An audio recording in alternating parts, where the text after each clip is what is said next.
Šiandien gimnazijoje vyksta tūkstantmečio mokyklų projekto renginys, lyderystės srities renginys, tai yra pradėta įgyvendinti kvalifikacijos tobulinimo programa, pedagoginės veiklos tyrimo organizavimas švietimo įstaigoje. Tai yra tęstinė programa, ji išsirutuliojo iš tokios pirmosios programos, kuri vadinasi ugdomasis konsultavimas, organizuojant pedagoginės veiklos tyrimą, kurios metu 10 šios gimnazijos mokytojų labai intensyviai ruošiasi perduoti savo patirtį kitoms Šiaulių rajono savivaldybės mokykloms, kaipgi gerinti ugdymo procesą ir ugdymo pasiekimus taikant pedagoginės veiklos tyrimą. Labai tikimės, kad ši patirtis tikrai bus naudinga ir padės kitoms mokykloms tobulėti.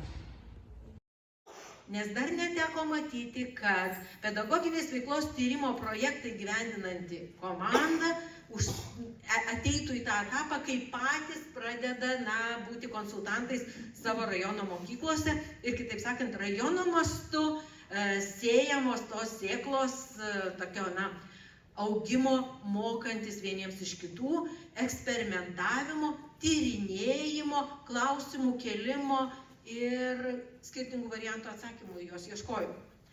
Mes neklausimą, kodėl tai svarbu, tai mes visgi dirbame vaikams, ateičiai, šviesesniai ateičiai, gražesniai ateičiai ir mes turime prisitaikyti, taikytis, ieškoti tų būdų ir metodų, nes vaikai yra skirtingi, ateina kitos kartos vaikai ir turime ieškoti tų naujų metodų ir būdų vardan tos visos Lietuvos ateities.